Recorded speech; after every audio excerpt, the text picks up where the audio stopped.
Countdown શરૂ થઈ ગયું છે. સમયનું ચક્ર આગળ વધી રહ્યું છે. એક ક્ષણ તરફ, જે ક્ષણ આપણા ગુજરાત માટે સ્વર્ણિમ ક્ષણ છે.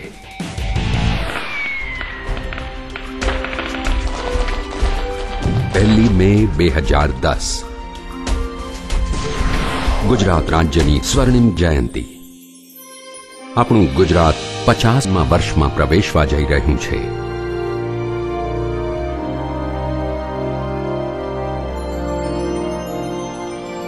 દરેક ગુજરાતીને ગર્વ અપાવે એવા અવસરને તન મનથી ઉજવવા દરેક ગુજરાતી તત્પર છે.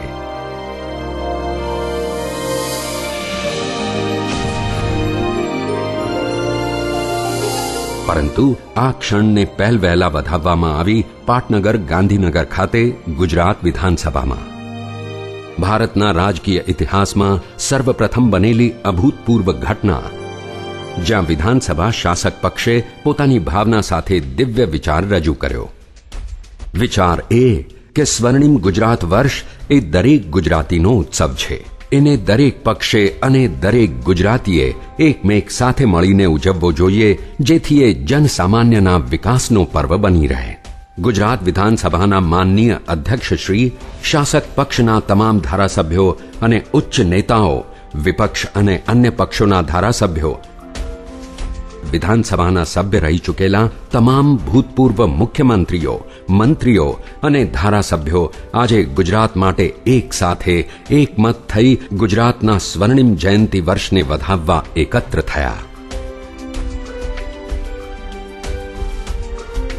દિવસની શરૂઆતમાં ગુજરાતના માજી મુખ્યમંત્રી શ્રી માધવસિંહ સોલંકી અને અન્ય નેતાઓના હસ્તે વિધાનસભા ગૃહના પરિસરમાં મુકાયેલા સ્વર્ણિમ ગુજરાત કળશનું તથા કાઉન્ટડાઉન ક્લોકનું અનાવરણ કરવામાં આવ્યું. આ પ્રસંગ માટે ખાસ ગૃહના પ્રાંગણમાં તમામ ભૂતપૂર્વ મુખ્યમંત્રીઓની છબી મૂકવામાં આવી અને દેશના અને રાજ્યના નેતાઓના વરદ હસ્તે તેનું અનાવરણ થયું. વિધાનસભા ગૃહના મંચ પર મહામહિમ રાજ્યપાલ શ્રીમતી ડોક્ટર કમલાજી અને અધ્યક્ષ શ્રી અશોક ભટ્ટ સાથે મુખ્યમંત્રી શ્રી નરેન્દ્ર મોદી અને આમંત્રિતો બિરાજ્યા અને થયો સ્વર્ણિમ ગુજરાત સંસદીય સંકલ્પ પરિષદનો પ્રારંભ.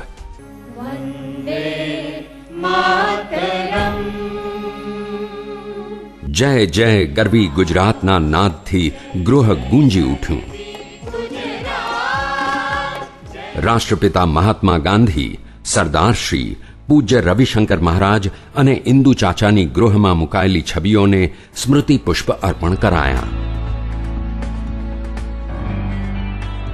આવતીકાલના સુખી ગુજરાત, સમૃદ્ધ ગુજરાત, સંસ્કૃત ગુજરાત, સુરક્ષિત ગુજરાતના નિર્માણ માટે એક સ્વર, એક સુર, એક લક્ષ્ય, એક ધ્યેયનો માર્ગ અપનાવી 2010ના પ્રથમ દિવસના મધ્યાહ્ને ઉગેલા આ સૂરજનું હું સ્વાગત કરું છું. અધ્યક્ષશ્રીના ભાવભીના અભિવાદન બાદ આ પ્રસંગે ખાસ તૈયાર કરવામાં આવેલી મલ્ટીમીડિયા ફિલ્મ પ્રદર્શિત કરવામાં આવી, જેમાં સ્વર્ણિમ સંકલ્પથી સ્વર્ણિમ સિદ્ધિનો સંદેશ આવરી લેવાયો, જે થકી આગામી વર્ષનો એજન્ડા અને વિઝન કંડારેલા હતા.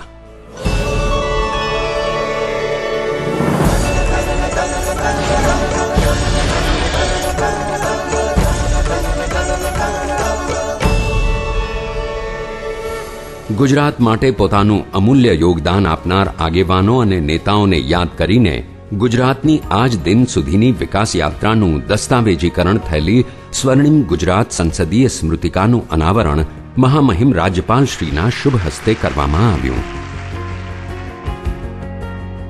અને મંચ પર ઉપસ્થિત મુખ્યમંત્રી શ્રી નરેન્દ્ર મોદીએ પ્રસંગોચિત પોતાના વિચારો રજૂ કરતા ગૃહ સમક્ષ પ્રસ્તાવ રજૂ કર્યો અને ગૃહમાં ઉપસ્થિત તમામ મહાનુભાવોનું સમર્થન મળ્યું. રાષ્ટ્રના કે રાજ્યના જીવનમાં 50 વર્ષ એ કોઈ મોટો સમયગાળો નથી, પરંતુ 50 વર્ષનું ભાથું ભાવિ મજલ માટે ખૂબ ઉપયોગી પુરવાર થતું હોય છે. ગુજરાતની વિકાસ યાત્રાને 50 વર્ષ પૂર્ણ થઈ રહેલ છે, ત્યારે 50 વર્ષની ઉત્તમ પરંપરાઓને અનુભવના ભાથા સાથે આપણે આગળ વધવું છે. આજનું આ અધિવેશન એ રીતે અત્યંત મહત્વનું છે.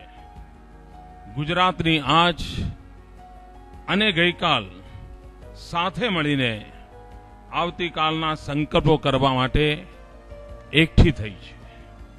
આ એક એવો ઐતિહાસિક પ્રસંગ છે જ્યાં પક્ષાપક્ષીથી ઉપર ગુજરાત હિતની આપણે વાત કરીએ છીએ. સ્વર્ણિમ જયંતિ માત્ર ઉત્સવ ન બની રહે, પરંતુ વિકાસની હરણફાળ ભરવાનો એક પ્રેરક અને અસરકારક ઐતિહાસિક વળાંક બની રહે તેવો આપણા સૌનો પ્રયાસ છે. ગુજરાતની શક્તિઓની અનેકવિધ ઓળખ છે, પણ એમાં શિરમોર છે ગુજરાતીઓની કોઠાસૂઝ. એના પ્રગતિકરણનું ઉત્તમ ઉદાહરણ છે નર્મદા યોજના. આ યોજનાના અમલીકરણમાં વિકાસમાં વિવાદ નહીં અને પ્રગતિમાં પક્ષાપક્ષી નહીં એવી ભાવના આપણે સૌએ પ્રગટાવી છે. આ નર્મદા ભાવનાની આજે સંકલ્પ કરીએ કે 21મી સદીની વિકાસ યાત્રા માટે ગુજરાતને સુસજ્જ કરવું છે. દેશ અને દુનિયામાં પથરાયેલો પ્રત્યેક ગુજરાતી આ સભાગૃહમાં થયેલી વાતને ઝીલવા માટે થનગની રહ્યો છે. આ સભાગૃહમાં ઉપસ્થિત સૌ જનપ્રતિનિધિઓના સમાજની ચેતના જગાડવાનું અપ્રતિમ સામર્થ્ય રહ્યું છે. અહીં ઉપસ્થિત સૌએ પોતાના જીવનના અમૂલ્ય વર્ષો ગુજરાત માટે ખપાવી દીધા છે. આજે એક સ્વરથી ગુજરાતને આગળ લઈ જવા માટે અને સામાન્ય માનવીની ઈચ્છાને ફળીભૂત કરવા આવો સ્વર્ણિમ જયંતિના અવસર ટાણે ગુજરાતની સુદીર્ઘ સમૃદ્ધિ માટેનું પ્રભાત પ્રગટાવીએ. આપણે નક્કી કરવું છે કે ગુજરાતનો વિકાસ ગાંધીજીના ચરણ ચિહ્નો પર ચાલતો હોય, સરદારની સંકલ્પ શક્તિથી પ્રભાવિત હોય, પૂજ્ય રવિશંકર દાદાની પવિત્રતા અને ઇન્દુ ચાચાની સુદ્રઢ સાદગી અને દ્રઢતાથી વિકસિત થયો હોય. આપણી આપ ઓળખથી શોભતી આ વિકાસ યાત્રાને જનભાગીદારીથી ધબકતી કરવી છે. જગતભરના ગુજરાતીઓ અને ગુજરાતના હિતચિંતકો અને શુભેચ્છકો આમાં જોડાય તેવું આવાહન કરવું છે. સૌ કોઈ યોગદાન આપે, પોતાની શક્તિ પ્રમાણે આવતીકાલના સમૃદ્ધ ગુજરાતની રચના માટે કશુંક પ્રદાન કરે તેવી અપીલ કરીએ. 2008ની 1 મેથી ડોક્ટર જીવરાજ મહેતાના વતનથી આરંભાયેલ સંકલ્પ યાત્રા દ્વારા ગુજરાતના અનેક નાગરિક ભાઈ બહેનોએ સાથે રહીને સંકલ્પ લીધા છે. નાના નાગરિકોથી માંડીને અનેક ક્ષેત્રના તજજ્ઞો સુધીના લોકોએ ગુજરાતની કાયાપલટ કરવા વ્યક્તિગત અને સમૂહ જીવનમાં પ્રયત્નશીલ થવાના સંકલ્પ લીધા છે. તેની આ સભાગૃહ ગૌરવ સાથે નોંધ લે છે.